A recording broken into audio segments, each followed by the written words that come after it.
Welcome back with more experience. Today is just a quick one, and I hope a very short video, a preview of the Revolver box set.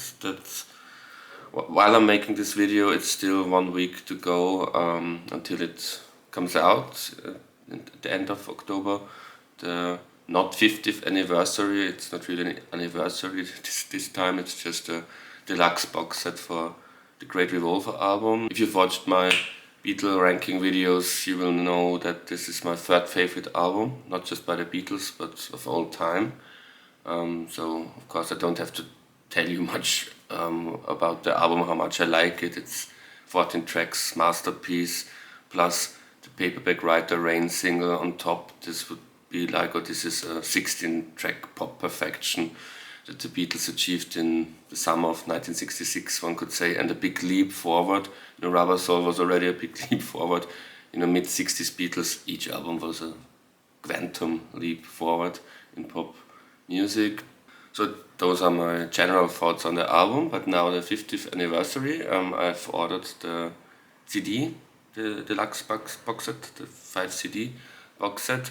Why not vinyl? Usually, well, mostly I'm a fan of listening to the product in vinyl, especially original or close to original pressings, and with these Beatles albums, of course, mono pressings are the best, but they're hard to obtain, especially in a good condition, the old ones from the 60s. But Revolver, this is a stereo pressing, my oldest Revolver. So that's already one thing I can say that I'm looking forward to with the box set. But why did I buy it or order it on CD? Well, it's also with live albums, albums with outtakes or live albums.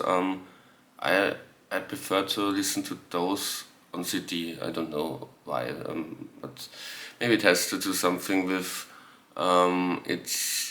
these are the kind of albums where you often will skip tracks, and it's just like, oh, today I want to listen to take 7 of Taxman or take 8 of Dr. Robert. You're not really with something like that. You're not often in the mood to listen to the complete bonus content from song 1 to song 20, especially when they're like the same song comes 3 times in a row. So it's better, it's more practical to have it on CD, I think. And now what I'm looking forward to the most, I've already hinted at it, the mono versions. Disc 4 will be the mono mix, the original, like the original mono mix from the 60s. This alone, it makes it very cool to me, plus the book. I always liked those books with the White Album, Anniversary Set, Abbey Road, all those reissues.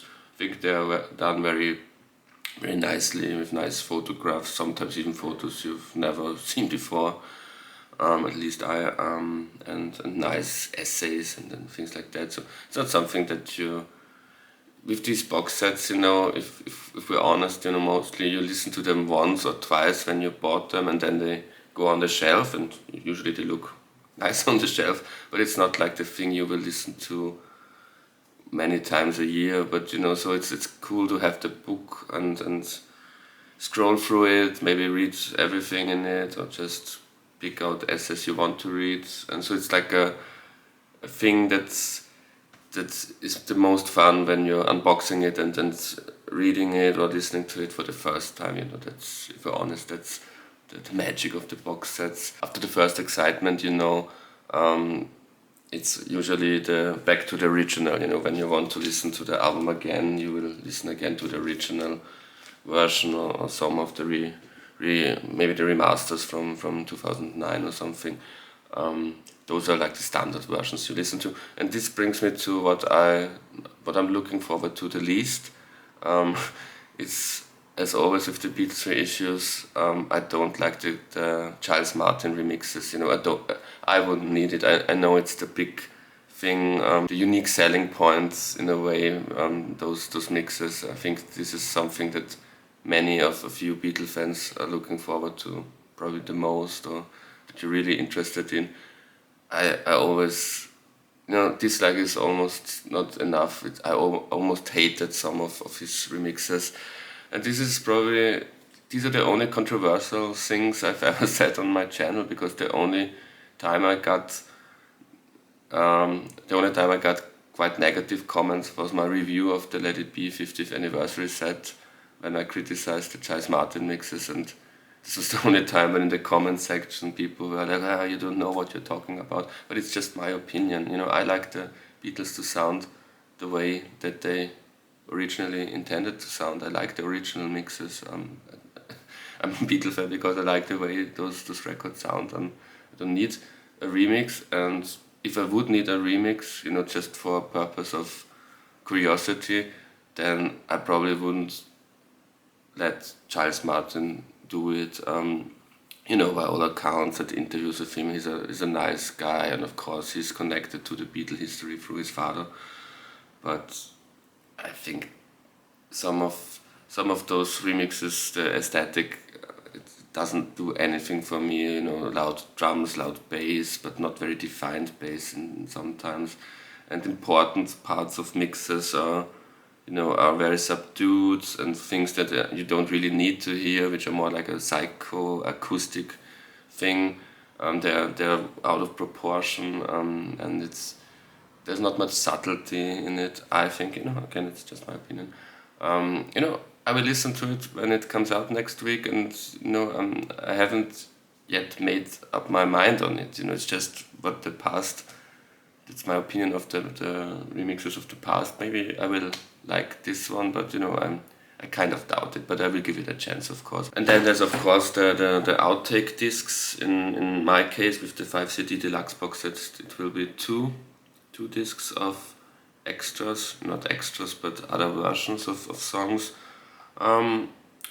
Next to the mono versions, and maybe even more than to the book, I will look forward to those. But again, those are the kind of things you listen to maybe once or twice when it comes out, and maybe 10 years later, out of curiosity, you listen to them again. But it's not something that you will put on your daily playlist, so to speak. But the others have commented on this as well. One of the downsides with these versions, you can look at it right now. I'm looking at the track list here on my computer. Some of those outtakes were already released on the anthology. One of the best things on the anthology discs was the great And Your Bird Can Sing versions, where they are giggling and in hysterics. This is of course a great alternative, one of the best alternative versions to any Beatles song. But we've already gotten it 25 years ago on the anthology, so there's not much new to discover. A few tracks I'm not familiar with. But I also have to say, like 100 years ago, I bought this on a flea market. This isn't, of course, an official Butcher cover, because first of all, it's a CD. It's just a bootleg where there's the Yesterday and Today album is on there, but the special thing also at that time were the bonus tracks. And when I'm looking at the bonus tracks, some of them are probably the same. There are different versions of Dr. Robert for No One, Tomorrow Never Knows here.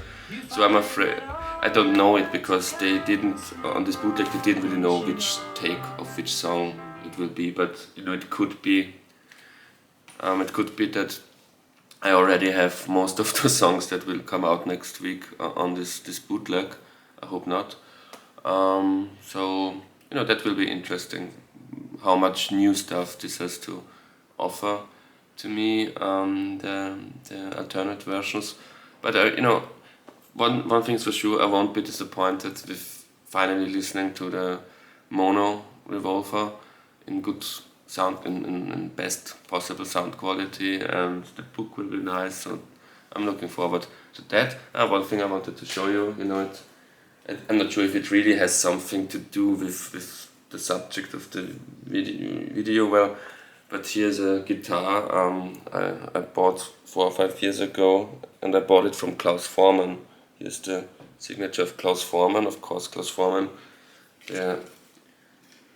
the good friend of the Beatles and long-time collaborator as bass player of at least John, George and Ringo, who made that cover, and is also here on the cover. Some people don't know that, but he put himself into the cover artwork. And 3 or 4 years ago I've met him, and I bought this guitar, you know, he didn't really need money. I didn't buy it from him because he needed money, but it was for a charity. His wife has a charity where she's helping out some Native Americans, I think Cherokee. So the money I spent on the guitar didn't go into Klaus' pockets. It went to those Native Americans, to their charity. Maybe one day I will tell you the story of my meeting with Klaus Forman, which was, you know, it was really interesting. It is its own story. But yeah, great cover artwork, one of the best covers of all time. Thank you very much for watching, and next video will probably be in 1 week, the review of the thing I've been talking about today. So thank you very much for watching. Don't forget to subscribe if you haven't already, and until next time.